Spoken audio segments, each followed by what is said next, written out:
Liberty conference. I wanted to focus on the student part and the liberty part. And since it's about activism, I basically wanted to say, what about student activism on campus? Now, a couple of facts. The campuses are very anti-capitalist. There's not a lot of pro-liberty, pro-capitalist thought or action at the university, but that's been well known for years. Now, is it the faculty or is it the students? The answer is it's both. Now, I'm in the social sciences, so the social sciences would be economics, politics, sociology, psychology, not the hard sciences. So that's where the real issue lies. And if you look at polls of registration of voters, they ask professors, what party are you registered? In the social sciences, it's something like 9-1. Democrats to Republicans. So it kind of looks like the Boston City Council in all these universities. And the other thing is true is, this may not be well known, the more prestigious the university, the more that's true.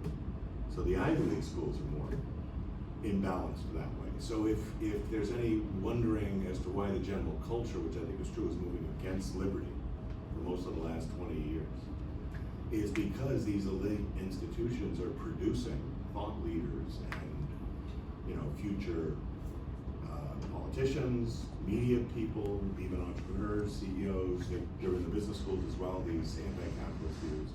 They're going to permeate every part of culture afterwards. Now, I'm pro-capitalist, unabashedly pro-capitalist. At Duke, there's maybe a small fraction of us in the department I teach in, where we don't hide our views, but to the great credit of Duke, they do allow this view.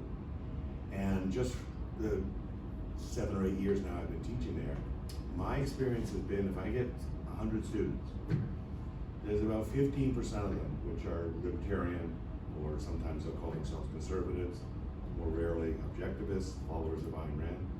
And now 15% may seem low, but actually I think it's kind of amazing, especially because they're quite quiet about it. They will come to me like on the side once they, and I teach a very balanced curriculum.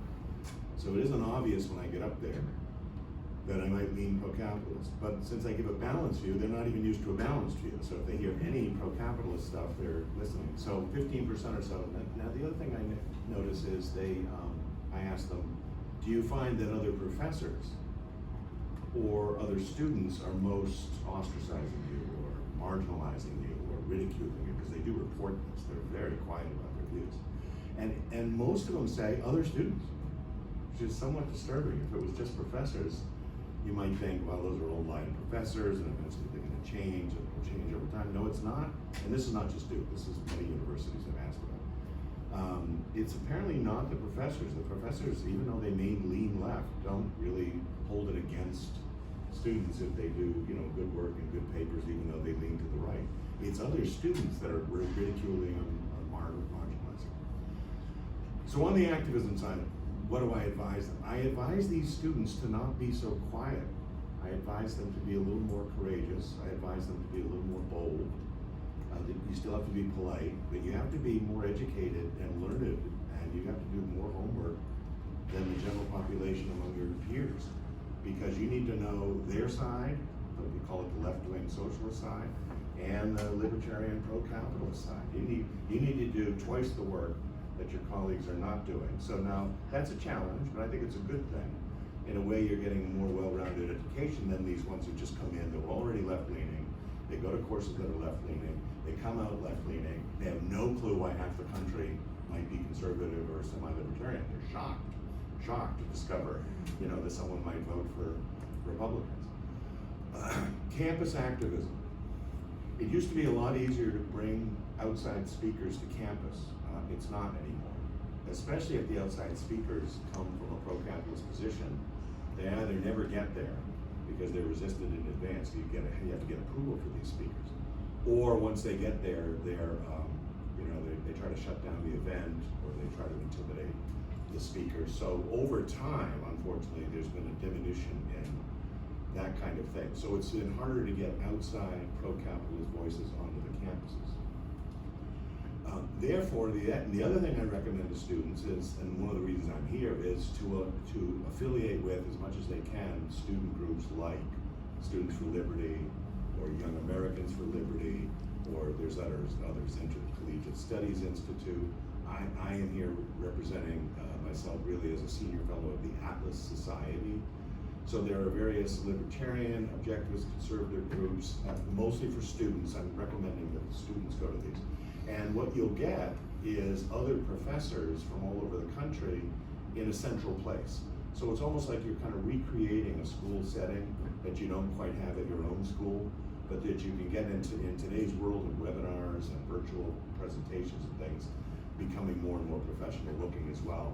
You have many more options than you used to. So that's the kind of activism I encourage, that just because you're in a university and are clearly a minority, I call these students that I advise FOLs, Friends of Liberty. And I refer to them as my minorities. I'm obviously not referring to racial minorities, but they're intellectual minorities. And they kind of like that. They kind of like the idea that they're iconoclasts, that they're differentiating themselves from the mob, if you will, of the common view, differentiating themselves. But it takes real courage, and not all students have it, especially if they're freshmen, to come in and buck the trend of either the university professoriate or their fellow students. Last thing I'll leave you with is, so definitely hook up with this fee. Kerry McDonald, is affiliated with FEE, so Foundation for Economic Education is a good one.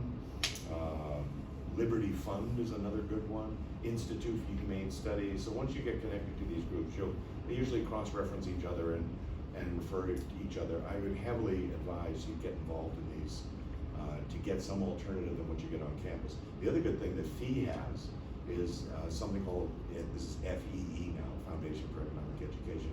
If you just search by FEE Faculty Network, there are 200 professors with little profiles of every professor. You know exactly where they are. So whatever school you're at, even if you're nearby these schools, you can look up on that one website and try to hook up with some professor who is somewhat pro-liberty in some area. And that's quite a long list, so there'd be some representation here where you live. Last thing I'll leave you with, since I have 1 minute, I think I have 1 minute to go.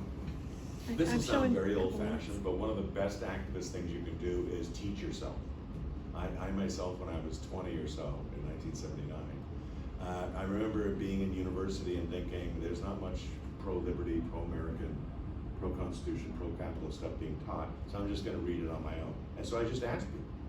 I asked my father originally, then I asked some other people, and I started reading people like Mises and Hayek and Hazlitt and Ayn Rand and some of the conservatives, Bill Buckley. Stuff you would never read in college, and I just embarked on a kind of self-education program. And whatever your interests are, if they're psychologists, just read psychology, or if it's economics, that. But it's available, it's just not so available at the universities, so try to train yourself on your own. It's much easier now, I think, than 40 years ago when I did it, because I had to order these paperback books. They'd come in, I'd read them, study them, and usually during the summer. So I'd come back into college in the fall with all these questions and informed opinion, and the professors couldn't believe it. Where is this coming from?